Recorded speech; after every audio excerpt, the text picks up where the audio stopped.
Assalamu alaikum wa rahmatullahi ta'ala wa barakatuh.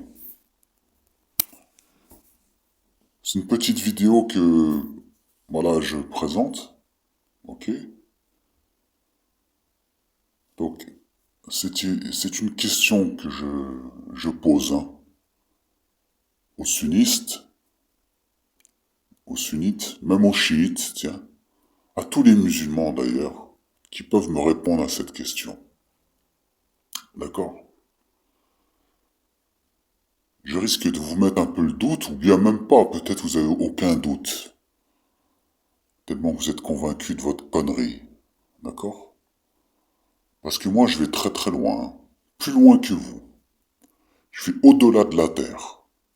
Parce que Allah, il est au-dessus de tout, il est au-delà de la terre. D'accord? Parce que moi, j'étais dans une religion, à l'époque, où on adorait Dieu multiplié par trois. D'accord? C'est-à-dire le Père, le Fils et le Saint-Esprit. Alors que Dieu, Allah, subhanahu wa ta'ala, dans le Coran, il dit qu'il a fait descendre le Saint-Esprit, d'accord, sur Jésus. Mais est-ce que il te dit que c'est Dieu? Est-ce qu'il te dit que le Saint-Esprit, il faut le considérer comme une deuxième personne en dehors de Dieu? Non. Allah, il te dit clairement dans le Coran, c'est ça que j'aime dans le Coran, c'est qu'il est explicite, il est clair, rationnel, Qul huwa Allahu ahad. C'est-à-dire, il te dit, dis, Allah, il est unique. Stop. Le débat est terminé. Allahu samad.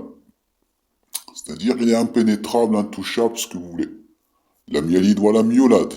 Il n'a pas engendré, n'a pas été engendré. Wa lam yakun lahu kufuwan ahad. Et nul n'est égal à lui. Donc tu peux même pas imaginer quelque chose comme Dieu, puisque personne n'est égal à lui. D'accord? Si tu imagines quelque chose que tu as vu de tes yeux, qui est pareil que Dieu, donc Dieu est l'égal de ce que tu as vu. Alors que Dieu dit justement que rien n'est égal à lui. Donc tout ce que tu peux voir ne peut être égal à Dieu. Voilà. Entre guillemets, c'est très simple. Même si on ne peut pas imaginer, eh bien justement, on ne peut pas imaginer que Dieu a une naissance, ou que Dieu a une fin, ou que Dieu a des jambes et des bras, comme nous, alors que il ne peut pas être comme nous, puisqu'il nul n'est égal à nous, à lui, je veux dire. Nul n'est égal à lui. D'accord? Quand il dit dans les mains de Dieu, ou quand il parle de ses mains ou de son visage, ne n'imagine pas son visage comme le tien, parce que nul n'est égal à lui. D'accord? Égal, ça veut dire pareil. Ok? C'est très clair, hein, le Coran. Bien. Allons-y. Peux-tu me répondre avec courage et sincérité, s'il te plaît? Mais laisse dehors tous tes préjugés, ton orgueil, ta fierté, ta dignité. Là, il s'agit d'Allah, il s'agit de Dieu, s'il te plaît. Laisse dehors tout ce que t'as appris. Réfléchis juste avec ton cerveau. Avec sincérité. L'amour pour ton Dieu.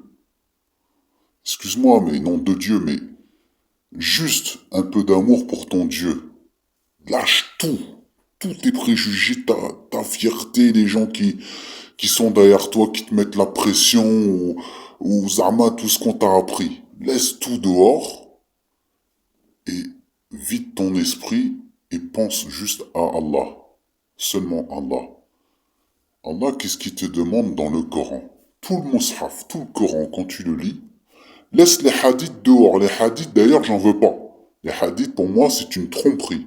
Même si on ne peut pas nier que le prophète a parlé de son vivant à des gens.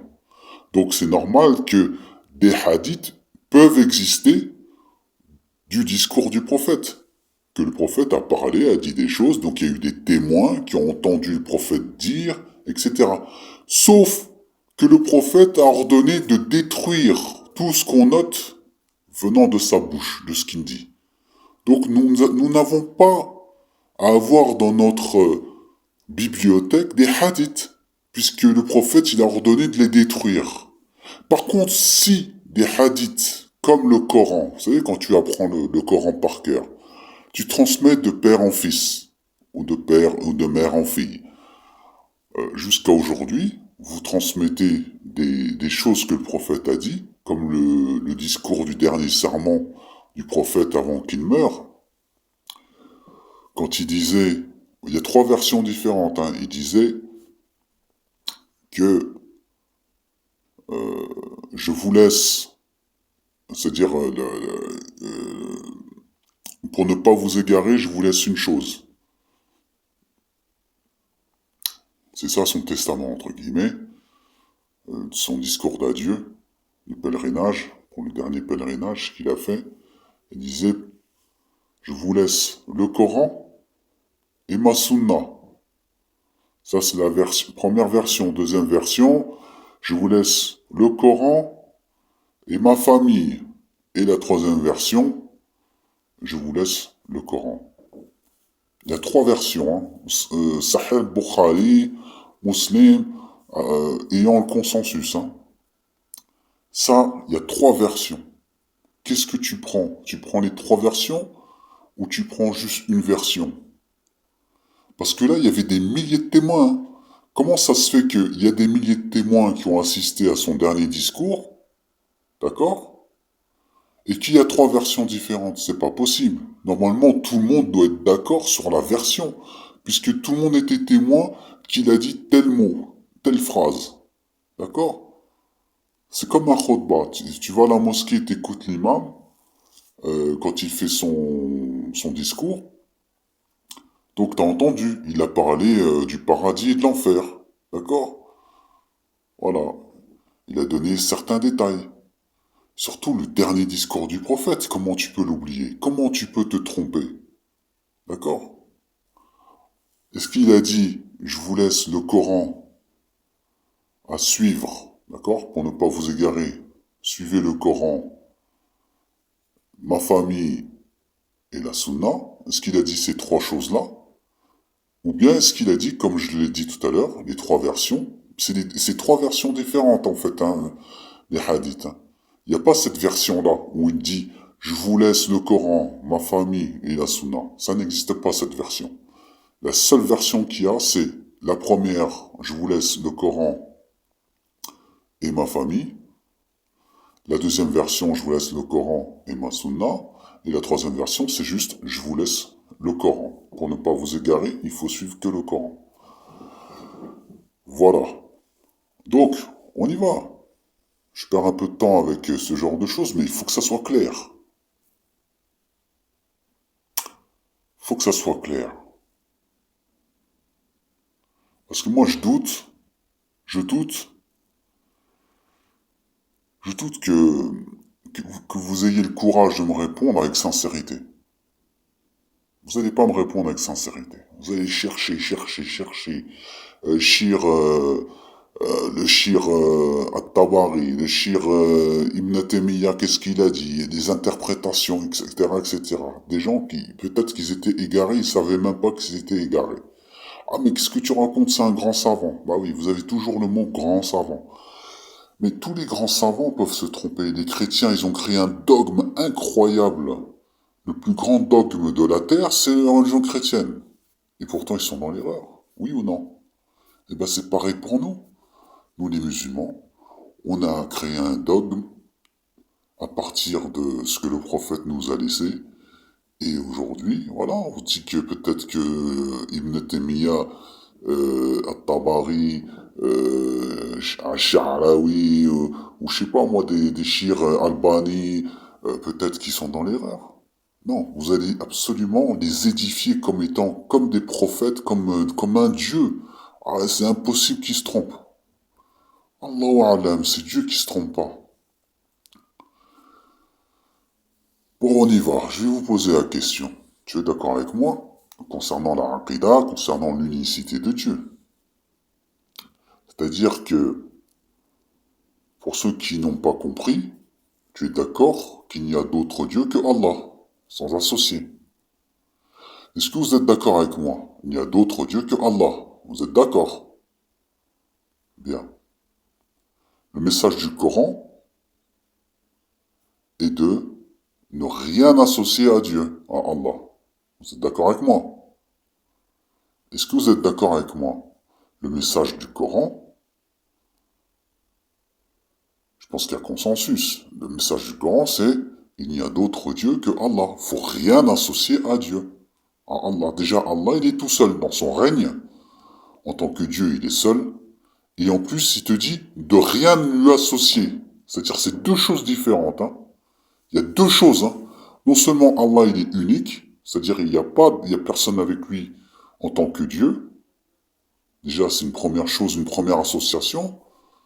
D'accord? C'est-à-dire qu'il n'y a rien avec lui. Il n'est pas binaire. C'est pas un Dieu binaire, c'est-à-dire qu'il y a deux dieux ou trois dieux. Non, il est unique. Et en plus, il te dit de rien lui associer. Donc c'est deux choses encore. C'est encore autre chose, de rien lui associer. Et c'est là le problème. Et c'est là que je vais arriver. Jusqu'où? Jusque-là, tout va bien. D'accord? Et j'espère que vous arrivez à dormir avec ces questions-là. J'espère que vous allez réussir à dormir. Bien. Le message du Coran, donc, est de rien associer à Dieu. Et Allah dit dans le Coran qu'il ne pardonne, qu'il pardonne tout, sauf quoi? Shirku billah. Donc le verset, il est clair, c'est la sourate 4, An-Nisa, verset 48. D'accord? Donc je vous ai donné, hein, le sourate 4, verset 48. Donc certes, Allah ne pardonne pas qu'on lui donne un associé. D'accord? En dehors de cela, il pardonne à qui il veut. Mais quiconque donne à Allah un associé se rend coupable d'un immense péché. Ok?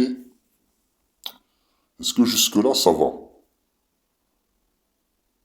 Jusque-là, ça va? Je sais pas, dites-le moi si ça va pas, envoyez-moi un message. Bien. Alors, je vous pose la question, pourquoi vous associez dans la Shahada Muhammad Rasulullah? Pourquoi vous associez ça à la Shahada? Certes, bon, on ne dit pas que Muhammad sallallahu alayhi wa sallam est le fils d'Allah, ou l'égal de Allah. Mais vous associez Muhammad Rasulullah à Allah pour valider l'entrée dans l'islam. Pour rentrer dans la religion d'Allah, tu es obligé de dire Muhammad Rasulullah. C'est une association. Vous associez ça à la ilaha illallah. Pourquoi vous associez ça? Vous faites de l'association à la shahada qui permet justement de rentrer dans l'islam.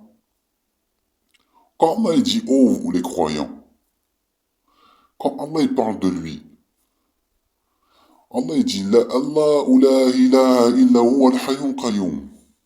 Est-ce que vous l'entendez dans le Coran? Est-ce que vous lisez dans le Coran Ashhadu anna la ilaha illallah wa ashhadu anna Muhammad Rasulullah. Est-ce que vous trouvez ça dans le Coran? Cette phrase-là dans le Coran. Vous trouvez la ilaha illallah. Wahdahu la sharika la. Bien sûr, vous trouvez dans le Coran Allah mentionné Mohammed étant Rasulullah, étant le messager de Dieu. Oui, comme il a mentionné que Isa, Jésus, est prophète et messager de Dieu, comme il a mentionné que Zacharia est prophète et messager de Dieu, comme il a mentionné que Yahya est prophète et messager de Dieu, comme il a mentionné que Moussa alayhi salam est le prophète et messager de Dieu, Aaron pareil, comme il a prononcé que Ishaq, Ismaël, Yaqub, Youssouf, Ibrahim, alayhi salam, prophète d'Allah et messager d'Allah. Mais est-ce qu'à chaque fois, il faut les mettre à côté de Shahada? Quand tu fais la Shahada, il faut les associer à ça. Est-ce qu'il faut le faire? Est-ce que le Coran mentionne qu'il faut absolument, pour valider ton entrée dans l'islam, ta foi pour entrer dans la religion musulmane, il faut absolument le faire. Est-ce que Allah il le dit dans le Coran? Vous allez me dire, ben, il faut aller voir Shir At-Tabari, Shir Ibn Taymiyyah, Shir Al-Razali, Shir je sais pas quoi, Al-Bukhari, Muslim, ou d'autres compagnons du prophète, qui ont dit que le prophète a dit. D'accord? Alors là, la question c'est quoi? C'est qui est dans le shirk, vraiment? Qui est vraiment dans le shirk? Parce que les juifs ne font pas ça dans la religion. Qu'est-ce que Allah dit du Coran? Le Coran est un rappel. Le Coran est un rappel de quoi? Des révélations qui sont venues avant toi. C'est-à-dire la Torah et l'Injil. Jamais tu verras dans la Torah et l'Injil mentionner la Shahada avec Rasulullah. C'est-à-dire un Rasoul qui soit Moïse, Moussa ou Ibrahim ou quoi que ce soit. Jamais. Jamais. Allah te demande juste de n'adorer que lui et qu'il n'y a d'autre Dieu que lui. Après que tu reconnais que Mohammed est Rasulullah, c'est tout à fait normal. Mais tu n'as pas besoin de l'associer à Allah. Parce que vous faites de l'association. Même si vous ne considérez pas que Mohammed sallam est un Dieu, vous n'avez pas dit qu'il était Dieu, vous n'avez pas dit qu'il était un idole ou je sais pas quoi, mais c'est en fait quasiment un idole. Parce que vous mentionnez dans les hadiths, ou même pas, quand on discute avec les musulmans, comment dire, c'est pas péjoratif, hein, mais c'est pas méchant. Ça part d'une bonne intention. Mais vous êtes en train de dire, oh le prophète c'est la meilleure créature que Dieu a créée. Déjà ça c'est shirk. Vous êtes en train de dire que c'est la meilleure créature. Alors qu'Allah il dit quoi dans le Coran? Il mentionne que tous les prophètes sont pareils, sont égaux. Il n'y a pas un qui est supérieur à l'autre. D'accord? S'il y a un qui est supérieur à tout le monde, vous savez c'est qui? C'est Ibrahim. Parce qu'Allah il dit que c'est l'ami intime d'Allah. Il le mentionne dans le Coran. Mais qu'est-ce qu'il dit? Il dit non. Il dit tous les prophètes sont pareils. Voilà. Il n'y a pas de différence entre les prophètes. Et vous, vous êtes en train de dire, de maintenir que c'est la meilleure créature que Dieu a créée. Mais après, vous allez me sortir, mais non, mais, mais non, mais qu'est-ce que tu racontes? Mais non. Ou bien que dans un hadith, tous les prophètes, Yawm al-Qiyamah, ils vont avoir peur de solliciter Allah, et le seul qui va se mettre à genoux, qui va faire soujoud, et qui va demander à Allah de commencer le jugement, qui va se prosterner, et qu'Allah va agréer, c'est le prophète. Mais qu'est-ce que vous me racontez? Qu'est-ce que vous racontez? Vous n'avez aucune certitude de ce que vous racontez. J'ai pas dit que c'est faux, hein. Allahu alam. Mais vous n'avez aucune certitude, aucune. Tant que le Coran n'a pas confirmé ce que le hadith mentionne, vous ne pouvez pas dire que c'est sûr. Que le prophète c'est ça. D'accord? Et en plus, voilà, les hadiths, ça raconte toutes sortes de choses qui soient parfois bonnes et souvent des choses très mauvaises. Et vous suivez des gens, hein, des hadiths. D'ailleurs, c'est du shirk aussi, ça. Parce que quand vous associez les hadiths, que le prophète, justement, mentionne dans les hadiths, hein, puisque ce sont des hadiths, allons-y dans les hadiths. Le prophète lui-même, dans les hadiths, mentionne de ne pas écrire ces hadiths, de ne pas écrire ses propos, et que celui qui les écrive, qu'il les efface, ou qu'il le brûle. Et si jamais il écrit un mensonge contre lui, qu'il prépare sa place en enfer. Alors comment pouvez-vous savoir si c'est un mensonge ou pas? Puisque déjà, il te demande, il a ordonné de son vivant à ce qu'on n'écrive pas ses propos. Quand il est mort, ce qui est bien, c'est que pour être sûr que ce hadith est authentique, et même plus qu'authentique même, vous savez c'est quoi? C'est l'attitude des compagnons. Abu Bakr as-Siddiq, vous connaissez Abu Bakr as-Siddiq, c'est son meilleur ami. Qu'est-ce qu'il a fait avant sa mort? Il a ordonné qu'on détruise tous les hadiths qu'on a commencé à mentionner du prophète.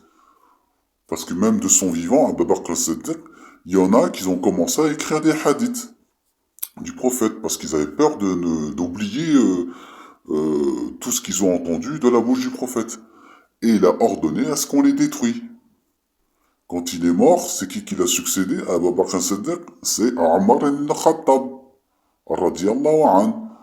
Pareil, au moment où il allait mourir, avant de mourir, il a demandé à ce qu'on détruise tous les hadiths. Et même, il a ordonné à Abu Huraira, l'illustre Abu Huraira, d'arrêter d'écrire des hadiths. Parce que c'était lui qui récoltait le plus de hadiths. Abu Huraira, qui a connu le prophète que seulement 2 années avant la mort du prophète. Vous vous rendez compte? Il a récolté plus de 7000 hadiths. Alors qu'il a connu le prophète que les 4 dernières années de sa vie. Et sur les 4 dernières années de sa vie qu'il a connu le prophète, pendant 2 ans, il a récolté des hadiths, des propos du prophète. Alors que Abu Bakr as-Siddiq, il a connu plus de 20 ans le prophète, et on a récolté de Abu Bakr as-Siddiq que 500 hadiths, voire moins que ça. Aïcha, 1000 ou 2000 hadiths, pas plus. Alors que c'est sa femme, son épouse. Omar ibn Khattab, pareil, 500 hadiths. Comment ça se fait que ses compagnons les plus proches qui ont vécu avec lui toute leur vie ne rapportent pas plus de hadiths que cet illustre personnage qui est Abu Huraira? N'est-ce pas? Posons-nous la question, soyons sincères. Vous allez faire confiance à un homme qui dit de lui-même, Abu Huraira, qui dit de lui-même que il fréquentait le prophète uniquement pour remplir son ventre. Vous vous rendez compte? Comment tu peux faire confiance? Dans la science des hadiths, on dit qu'il y a des... Pour qu'un hadith soit authentique, il y a des critères à respecter. C'est-à-dire dans le comportement de la personne, comment il vivait, sa piété, la confiance, d'accord? Déjà, le fait qu'ils disent que il fréquentait le prophète juste pour remplir son ventre, c'est incroyable. Comment tu veux le faire confiance? C'est pas fini. Dans un autre hadith, il dit de lui-même qu'il allait voir les gens, c'était quelqu'un de très très pauvre, Abu Huraira. Il allait voir les gens, il a raconté aux gens il demandait aux gens de lui apprendre le Coran, alors qu'il connaît le verset du Coran, il demande aux gens de l'inviter chez eux pour qu'on lui apprenne le Coran, comme ça il peut manger, pour recevoir un repas, pour que les gens puissent le nourrir. Profiter des gens comme ça. Après, on va pas le juger. Peut-être que tellement qu'il crevait de faim, il voulait manger absolument, il n'y avait rien d'autre à faire que de tricher avec les gens pour obtenir un repas. Bon, on va pas le bannir, pour ça. Mais on peut pas le faire confiance. Je suis désolé. C'est des critères. Dans la science des hadiths, on dit que voilà, il faut que les gens soient dignes de confiance. Comment tu veux faire confiance à Abu Huraira? Même à Aïcha. Aïcha le traitait de menteur tout le temps dans les hadiths. Omar ibn Khattab le traitait de menteur. Lui disait d'arrêter d'écrire les hadiths. Une fois quand Omar ibn Khattab lui disait d'arrêter d'écrire les hadiths, il a arrêté d'écrire les hadiths. Une fois qu'Omar ibn Khattab est décédé, il s'est remis à écrire des hadiths. C'est pour ça qu'on a les hadiths aujourd'hui. Tous ces hadiths qui ont été récoltés par Bukhari et Muslim. Parce qu'Abu Huraira n'a pas obéi au prophète, il les a écrits, il les a vendus pour se nourrir, parce qu'il avait besoin de gagner de l'argent, parce qu'il était très très pauvre. À mon avis, c'était à des fins lucratives, et je suis sûr et certain, parce que tu as plein de hadiths qui mentionnent justement son attitude. Voilà. Qui allait dans ce sens-là. Et laisse tomber. Vous suivez ce genre de personnage qui, justement, vous met le doute absolu sur les hadiths, à prendre ou pas, au sérieux ou pas, alors que le Coran, lui, il est explicite. Il te dit qu'il ne faut rien lui associer, que le Coran te dit, voilà, ne mentionne pas même le nom, le prénom des Sahaba, même le prénom des femmes du prophète. On dit Aïcha. Comment tu peux être sûr qu'elle s'appelle Aïcha, la femme du prophète? On raconte que le prophète s'est marié avec Aïcha, elle avait l'âge de 6 ans, et l'a consommé à l'âge de 9 ans. Tout ça, c'est faux. Parce que le Coran te donne le contraire. Te donne le contraire. On se marie pas avec une gamine. Mariage, hein, même s'il n'a pas consommé, mais rien que le fait de se marier, elle est même pas encore majeure, Allah te dit non. Allah te dit tu te maries pas avec un enfant. Allah te dit tu te maries avec Nisa, avec une femme. Il faut en plus qu'elle donne son consentement. Lui donner une dot. Elle a le droit de choisir avec qui elle veut se marier. Comment ça tu demandes à un enfant si elle est d'accord ou pas à l'âge de 6 ans de se marier? Ça c'est des coutumes ça, je suis désolé, c'est des coutumes de chez vous. Que les Arabes soient pervers ou les coutumes de certains peuples, certaines tribus sont rentrés dans les hadiths et c'est comme l'excision. L'excision, c'est pas l'islam, ça n'existe pas dans l'islam. Vous avez inventé des choses. D'accord? Vous avez inventé des choses. Après, vous attribuez ça à Dieu. Vous attribuez ça à l'islam. Voilà. Donc répondez-moi à cette question. D'accord? Si vous êtes courageux, si vous êtes sincère, répondez à la question. Parce que Allah, jamais dans le Coran, mentionne que l'obligation pour valider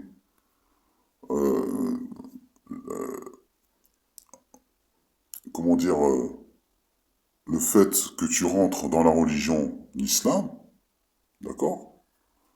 Que tu sois parmi les gens du paradis, les gens qui vont réussir, il faut absolument associer dans la shahada de la ilaha illallah, il faut associer Mohammed, la phrase de Mohammed à Rasulullah.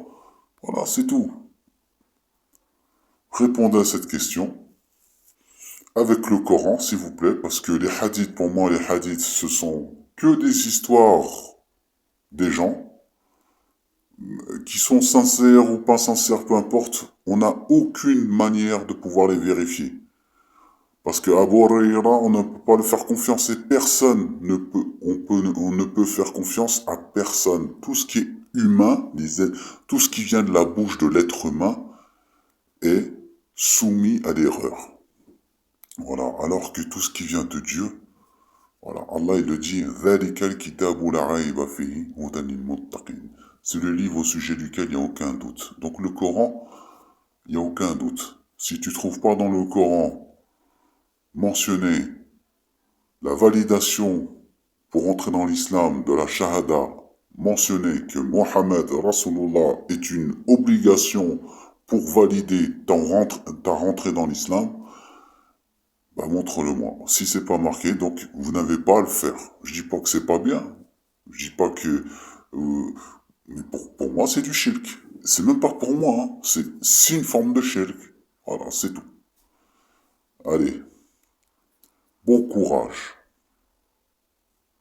Et j'espère que, sincèrement, vous en avez du courage pour me trouver la réponse.